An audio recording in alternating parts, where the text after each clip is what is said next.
Good morning बच्चों। आज हम देखने वाले हैं adaptation for food in animals. Adaptation of food in animals का मतलब क्या है कि जो अलग अलग प्रकार के एनिमल्स पाए जाते हैं, जैसे हर्बीवोरस है, कार्निवोरस है, ओमनीवोरस है। ये जो एनिमल्स है, इन्हें अपना खाना खाने के लिए, अपना भोजन ग्रहण करने के लिए, फूड लेने के लिए उनमें अलग अलग प्रकार के आपको एडेप्टेशंस पाए जाते हैं। यहाँ देखिए क्या दिया हुआ है।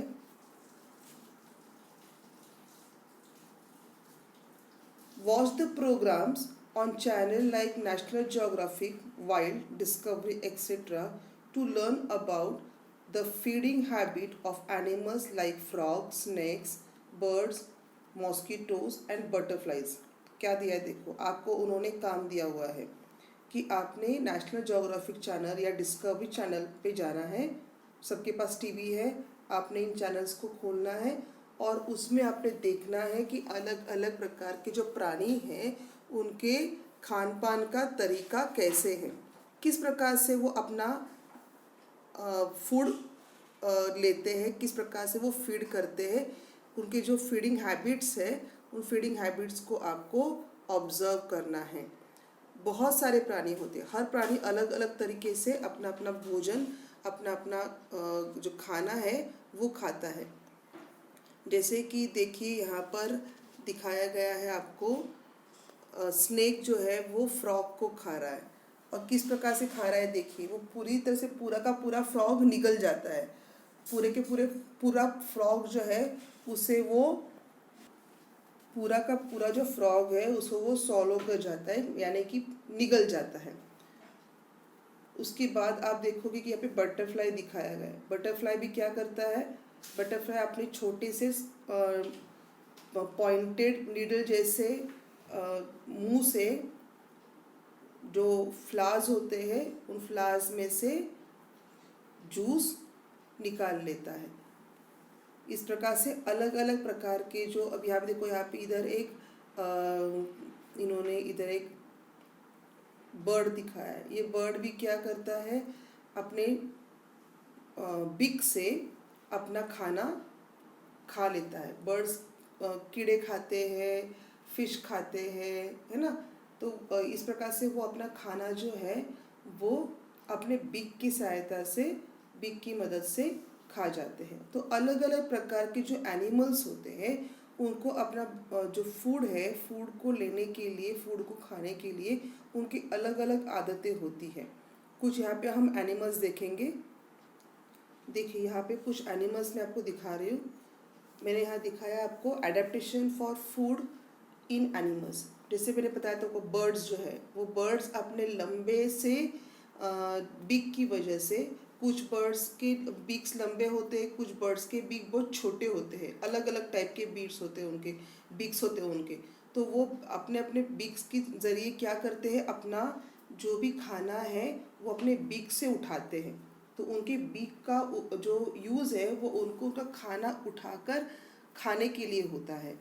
आप देख सकते हो यहाँ पर, इधर आप देख सकते हो कि किस प्रकार से ये जो बर्ड है वो अपना जो फिश है वो पानी में से निकालने की कोशिश कर रहा है। इसके बाद आप देख सकते हो इधर अलग अलग टाइप के बीक दिखाया है, देखिए आप, है ना। किसी के बीक बहुत लंबा है, किसी का बीक बहुत छोटा है। तो ये अलग अलग प्रकार के बीक होते हैं उनके। बीक का मतलब होता है चोंच, ठीक है। तो ये अपने चोंच से अपना खाना खाने की कोशिश करते हैं। इसके बाद देखो आप, यहाँ पर दिखाया गया है फ्रॉग, है ना। फ्रॉग यानी कि मेंढक। आप देख सकते हो कि मेंढक जो है वो अपना, उसकी जो जीभ होती है, टंग, उसकी टंग बहुत लंबी होती है। वो अपनी टंग बाहर निकालता है और जो भी कुछ कीड़ा या फ्लाइज उसको दिखेंगे, उसे मच्छर या मक्खी दिखेगा, उसे वो पकड़ कर खा जाता है। जैसे फ्रॉग होता है वैसे ही जो छिपकली होती है, यानी कि लिजर्ड, छिपकली लिजर्ड भी क्या करता है, अपने टंग से अपना जो भी खाना है उसको पकड़कर खा जाता है। फ्रॉग जो है वो अपनी अपनी टंग की सहायता से, अपनी जीभ की सहायता से अपना खाना खाता है, और इसी प्रकार से उसके बॉडी का एडेप्टेशन उसी प्रकार से होता है।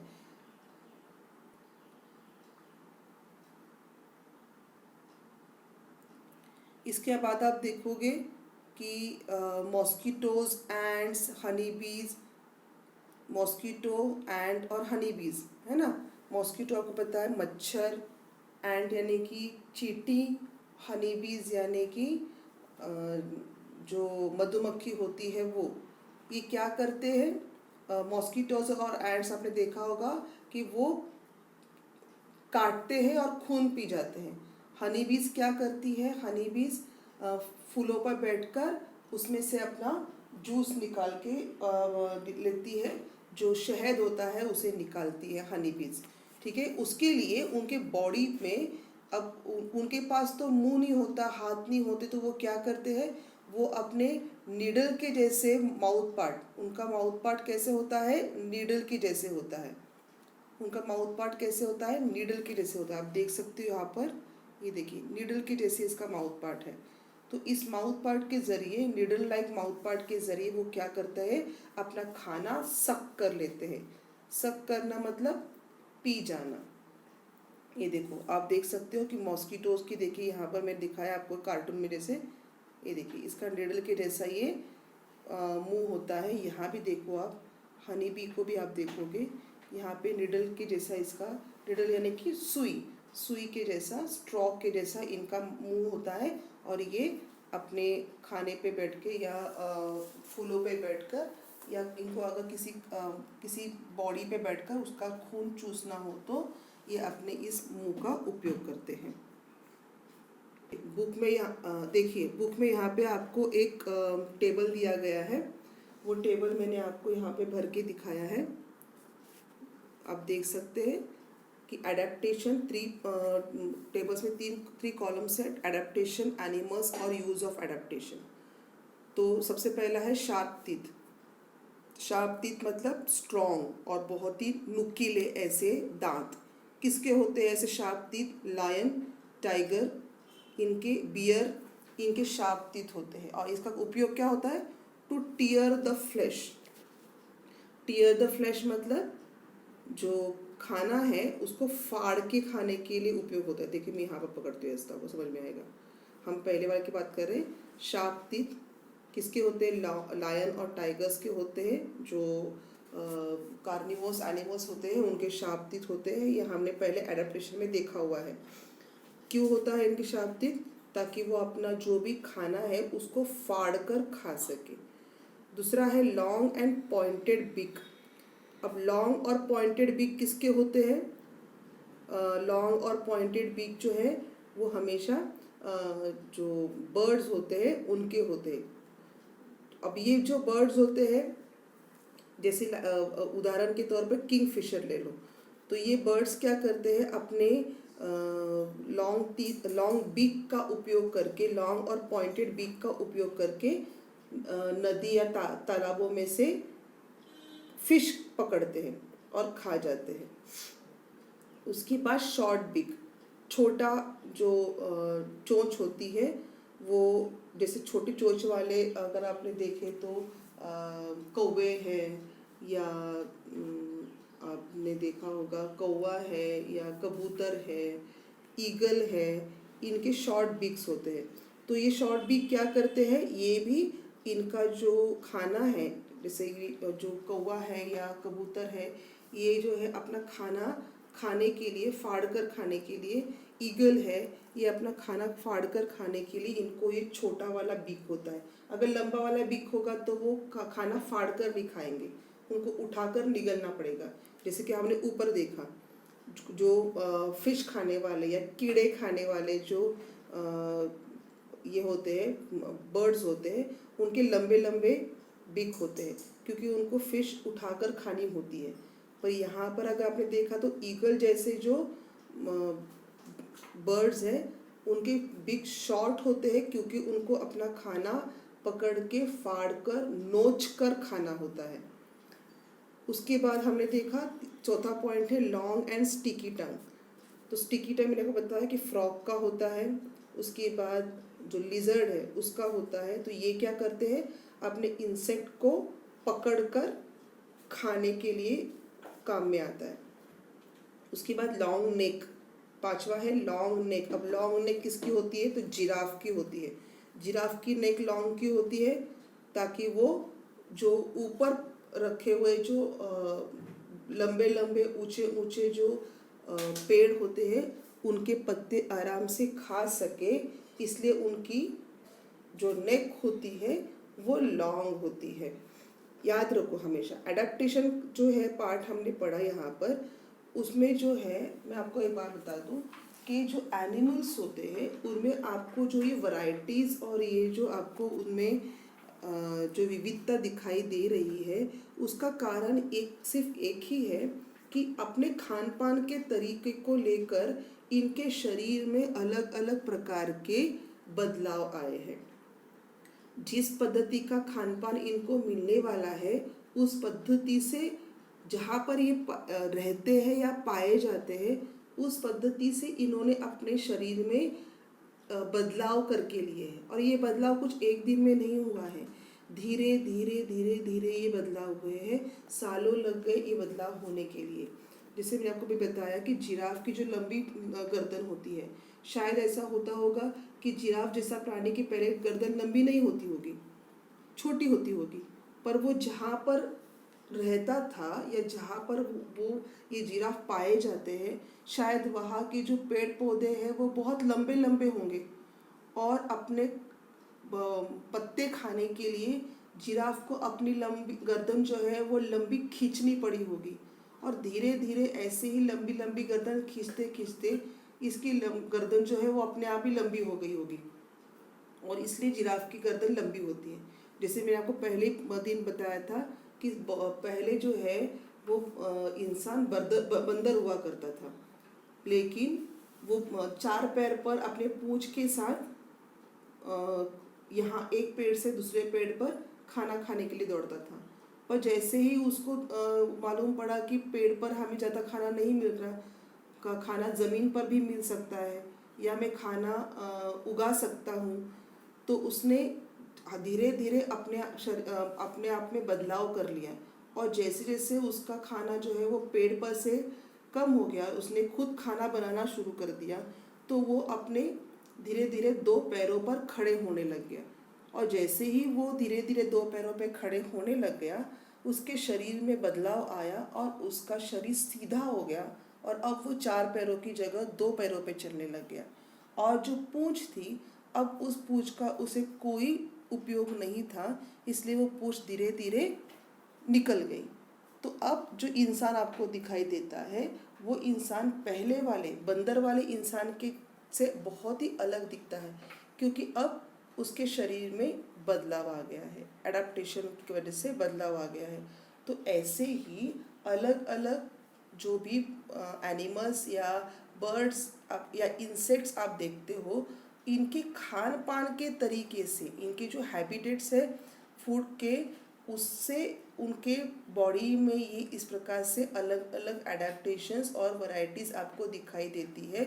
उनकी बॉडी शेप में आपको अलग अलग वैरायटी दिखाई देती है। ये सिर्फ और सिर्फ उनको अपना खाना खाने के तरीके की वजह से ये एडेप्टेशन पाया जाता है। नेक्स्ट देखते हैं adaptation for blending with the surroundings. Blending with the surroundings मतलब आसपास का जो भी सराउंडिंग है उसके साथ अपने आप को ढालने के लिए ये जो एनिमल्स होते हैं उनमें किस प्रकार से बदलाव आता है। देखो हम यहाँ से पढ़ रहे हैं, changes that takes place in the various organisms and life process of organisms. हमने देखा कि जो अलग अलग हमने changes that take place in the various organs and life process of organisms। हमने देखा कि जो ऑर्गन्स होते हैं एनिमल्स के, यानी कि उनके शरीर का भाग हिस्सा, उनके शरीर में जो पार्ट्स है ऑर्गन्स है उनमें और उन एनिमल्स के रहन सहन में जो हमने बदलाव देखे हैं, ये बदलाव किस प्रकार के हैं, that enable them to live feed, reproduce to perpetuate themself. देखिए हम कहाँ पे पढ़ रहे हैं, दोबारा एक बार देख पढ़ती हूँ मैं, अब प्लीज़ ध्यान दीजिए। चेंजेस दैट टेक प्लेस, हम यहाँ से पढ़ रहे हैं, changes that take place in the various organs, उनके वेरियस ऑर्गन्स में, शरीर के हर भाग में जो आपको बदलाव दिखाई देता है। And life process of organisms, organisms यानी कि वो जो प्राणी हैं उनके रहन सहन में जो आपको बदलाव दिखाई दे रहा है, ये बदलाव किस वजह से है? ये बदलाव है ताकि वो जिंदा रह सके। जो भी उनकी भौगोलिक परिस्थिति है जहाँ वो रहते हैं, वहाँ के वातावरण में वो जिंदा रह सके, वहाँ पर वो खा सके और वो वहाँ पर रिप्रोडक्शन कर सके। रिप्रोडक्शन मतलब दूसरा जीव निर्माण कर सके। और and protect themselves from their enemies, और अपने आप का बचाव कर सके अपने शत्रुओं से। In specific surroundings depending upon the habitat and its geographical conditions are called adaptations. देखिए मैं दोबारा आपको बता दूँ कि इस पूरे पैराग्राफ का मतलब क्या है। मैं दोबारा एक बार पैराग्राफ पढ़ती हूँ ठीक से और फिर आपको इसका मतलब समझाती हूँ। Changes that take place in the various organs and life process of organisms that enable them to live, feed, reproduce, to perpetuate themselves and protect themselves from their enemies in specific surroundings. Depending upon the habitat and its geographical conditions are called adaptations.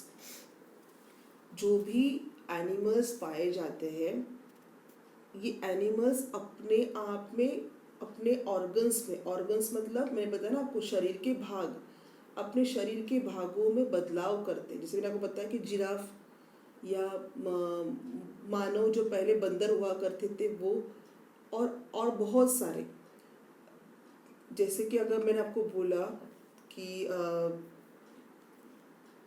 जो amphibians होते हैं जैसे मेंढक है या मगरमच्छ है, ये जो एम्फीबियंस होते हैं जो पानी में भी रहते हैं पानी के बाहर भी रहते हैं। शायद कुछ ऐसा हुआ होगा बहुत साल पहले कि पानी की कमतरता पड़ गई होगी जंगलों में, और ये जो एम्फीबियंस हैं ये पानी में से बाहर निकल के आए होंगे अपने भोजन की खोज में, और फिर धीरे धीरे ये अपने आप को पानी के बाहर और पानी के अंदर दोनों तरफ जीवित रख सकते होंगे, और इसीलिए इनको ये एम्फीबियंस बन गए होंगे। तो ये जो है इस प्रकार से अपने आप को ज़िंदा रखने के लिए, अपने आप को और अपना खाना प्राप्त करने के लिए और प्रजनन करने के लिए या अपने जैसा दूसरा जीव निर्माण करने के लिए, रिप्रोडक्शन के लिए, और अपने एनिमीज यानी शत्रुओं से अपने आप को बचाने के लिए, ये जो एनिमल्स है इन्होंने अपने आसपास के सराउंडिंग्स और जोग्राफिकल कंडीशंस की वजह से अपने आप में जो बदलाव किया है, जो अपनी आदतें बदली हैं, अपने शरीर में जो बदलाव लेकर आए हैं, इसी को कहा जाता है एडेप्टेशन। तो एडेप्टेशन का मतलब क्या है? जहाँ भी ये प्राणी रहता है उस हिसाब से वो अपने आप को बदलाव करता है। इसके लिए मैं आपको छोटा सा उदाहरण बता देती हूँ कि हम यहाँ पर जो महाराष्ट्र में रहने वाले लोग हैं, यहाँ के जो वातावरण है, यहाँ का जो सराउंडिंग है, यहाँ का जो हवामान है वो अलग हवामान है, थोड़ा सा गर्मीला हवामान है यहाँ का। अगर हम यहाँ से बर्फीले प्रदेश में रहने चले गए, समझो किसी कारण से हमें जाना पड़ा बर्फीले प्रदेश में रहने के लिए, तो वहाँ जाने के बाद हम ये नहीं कह सकते कि हमें ठंड नहीं लग रही, हमें गर्मी चाहिए, हमें गर्म हवा चाहिए, या हमें गर्म जगह पर रहना है।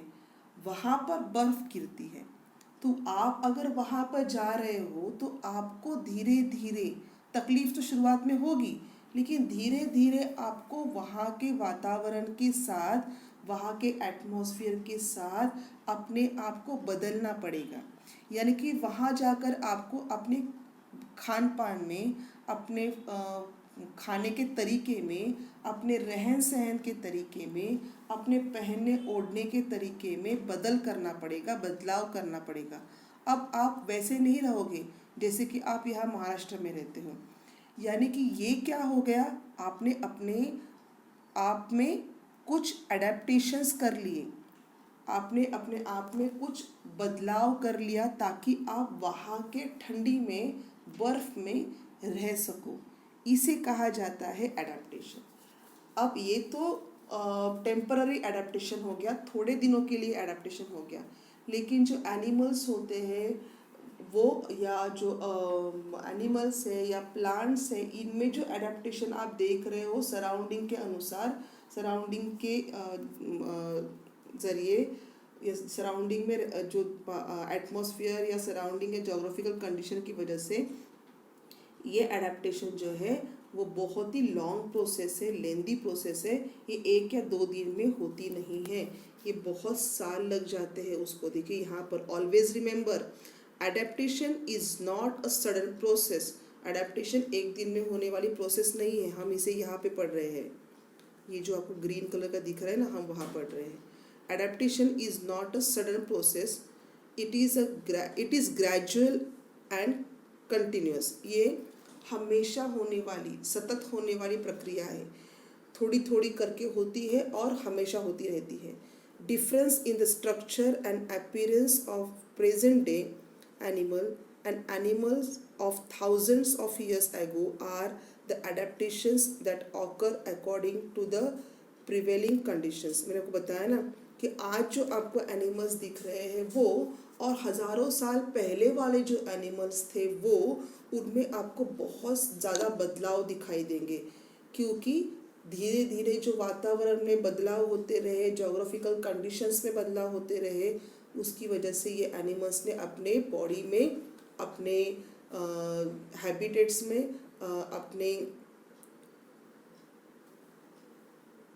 अपने स्वभाव में बदल करके लिया हुआ है। और ये बदल जो है वो एक दिन में नहीं हुआ है, ये बहुत ही धीरे धीरे होने वाली प्रोसेस है। It is our duty to converse this diversity. हमें, हमारी ये ड्यूटी बनती है कि हमें इस डाइवर्सिटी को संभाल कर रखना चाहिए, क्योंकि एक बार अगर ये प्राणी या वनस्पतियाँ ख़त्म हो गई तो दोबारा आपको ये प्राणी और वनस्पति नहीं मिलेगी। ज़मीन पर से, पृथ्वी पर से उसका नामो निशान खत्म हो जाएगा, क्योंकि ये इस प्रकार के बदलाव वाले जो भी प्राणी हैं वो एक दिन में नहीं बने, वो धीरे धीरे। याद रखो हमेशा, एक आगे जाके आपको भी आने वाला है कि डार्विन नामक जो शास्त्रज्ञ था, उसका ये कहना है कि वही जिंदा रह सकते हैं जो अपने आप में आने वाले बदलाव के साथ अपने में बदलाव करके ले सकते हैं। क्योंकि धीरे धीरे हर बार जो है वो आसपास के परिसर में और जोग्राफिकल कंडीशंस में हमेशा बदलाव आते रहेंगे, और इन आने वाले बदलावों के साथ जो लड़ सकेगा, जो अपने आप को संभाल सकेगा, वही जिंदा रहेगा। जैसे कि डायनासोर्स की स्पीशीज़ जो है वो ख़त्म हो गई। क्यों? क्योंकि डायनासोर्स अपने आप को आने वाले परिस्थितियों के साथ बदल नहीं सका, इसलिए डायनासोर्स ख़त्म हो गए, नष्ट हो गए। तो इसी प्रकार से धीरे धीरे अपने आप में जो बदलाव करेगा और आने वाले कंडीशन के साथ जो फाइट करेगा, वही जिंदा रहेगा और वही यहाँ पर टिक सकेगा। ठीक है, अगले पार्ट में हम लोग देखेंगे कि डार्विन ने हमें क्या समझाया था, डार्विन की थ्योरी क्या है, और क्लासिफिकेशन ऑफ लिविंग ऑर्गेनिजम्स किस प्रकार से होते हैं। ठीक है, धन्यवाद। जाने से पहले दोबारा एक बार हम सब स्लाइड्स देख लें। मैं धीरे धीरे स्लाइड्स को आगे स्क्रॉल कर रही हूँ, आप स्लाइड्स देखते जाओ।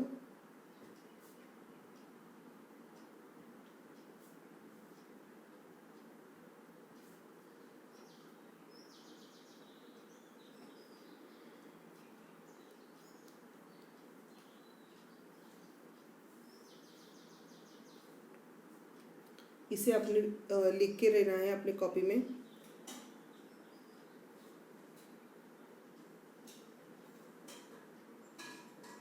ये डेफिनेशन है एडेप्टेशन की। ठीक है।